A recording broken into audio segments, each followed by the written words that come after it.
Hello, everybody. Welcome to Theology 101. Today we are going to look at the book of 1st and 2nd Peter. The book of 1st and 2nd Peter is the 21st and 22nd book of the New Testament.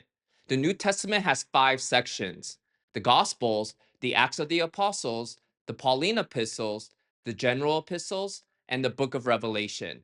The Gospels contain the life, ministry, teachings, death, and resurrection of Jesus Christ. The Acts of the Apostles give a historical account of the growth and spread of the Christian church. The Pauline epistles are a collection of letters written by Paul to different churches during his time, and the general epistles are letters written by other leaders, such as Peter, John, and Jude, to different churches.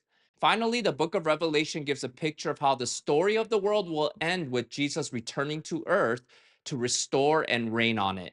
The book of 1st and 2nd Peter are part of the general epistles section of the New Testament. Now, there is a debate over the authorship of 1st and 2nd Peter. Those who reject the apostle Peter as its author typically date the letter in the time of Trajan, which is around AD 98 to 117. However, if Peter is the author of the letter, then he would have written these letters from Rome near the end of his life, which is around AD 64 to 68. So is the Apostle Peter the author of these letters? Let me give a few reasons that seems to support Peter as the author of these letters. The first evidence is that the letter themselves opens with the claim that it was written by Peter himself. If the letter was written by somebody else, then one is assuming that the writer is purposely deceiving these readers or editing the letter to make it seem as if this letter came from Peter when it didn't. Also, the author said that he would die soon, which most naturally points to Peter as the author, knowing that his death is near. This would be an awkward statement coming from another author using Peter's name. Another evidence for the authorship of Peter is that this author claims to be an eyewitness of Jesus' transfiguration. The truth of the second coming is anticipated with Jesus' transfiguration, and Peter emphasized that he was there when Jesus was transfigured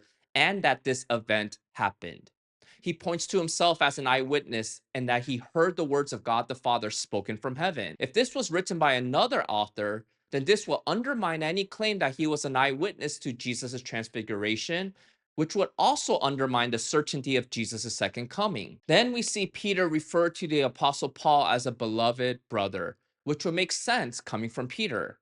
If this letter was written by another person decades later, he would probably not put himself on equal standing with the Apostle Paul. However, Peter recognized that God had granted Paul wisdom, which correlates with Galatians chapter 2, verse 9. Finally, we see in history when 2nd Peter was recognized as fully canonical by the canons of Laodicea and by the time of the church councils of Hippo and Carthage of the 4th century. The books of 1st Clement and the Epistle of Barnabas were rejected as canonical, which indicates that a careful analysis of the authenticity of 1st and 2nd Peter occurred. Another issue to address is whether the readers of 1st and 2nd Peter were Jews or Gentiles. Peter assumed the readers knew the Old Testament and quoted it often throughout both letters. Several characters from the Old Testament are named, such as Sarah and Abraham and Noah. So some scholars conclude that the readers were Jewish because of the use of the Old Testament. However, other scholars believe that the readers were mainly Gentiles. The evidence in support of this conclusion is seen when Peter states that the readers lived in ignorance, suggesting a pagan background. Peter adds that the readers have been redeemed from the empty way of life handed down from their forefathers, and so Peter probably would not say this about his own Jewish forefathers, indicating that he may be speaking to Gentiles. The strongest evidence that points to the audience as Gentiles is seen in 1 Peter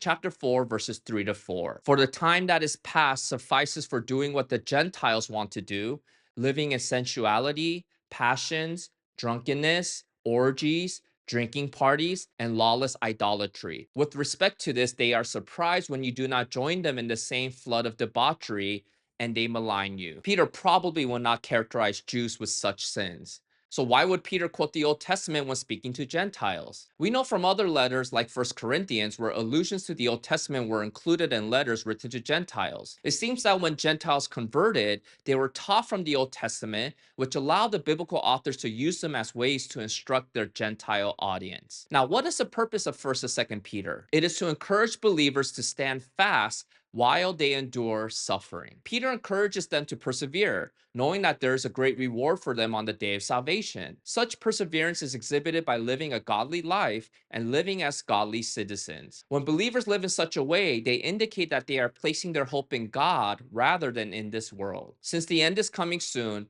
believers should imitate Christ and follow his example of suffering. To encourage the readers, Peter touches upon multiple topics regarding eschatology, which is the study of end times. And one of the topics he mentions repeatedly is false teachers. It seems that there were false teachers claiming to be followers of Christ who emerged from within the congregation. Their false teaching was to deny the second coming of Christ along with any future judgment. The false teachers may have been promoting this to defend their lifestyle by claiming that nobody will be judged by God in the future. Maybe they claim that the apostles invented the idea of Christ coming and they also rejected any prophetic text that taught the second coming of Jesus. So, as a response to these false teachers, Peter gives multiple Old Testament texts to encourage his readers to listen to the apostles' teachings about Jesus' second coming and to persevere through trials and false teachings to be found approved by God in the end. Thank you to today's sponsor, Reverence. They offer a free Bible reading app called Awesome Bible.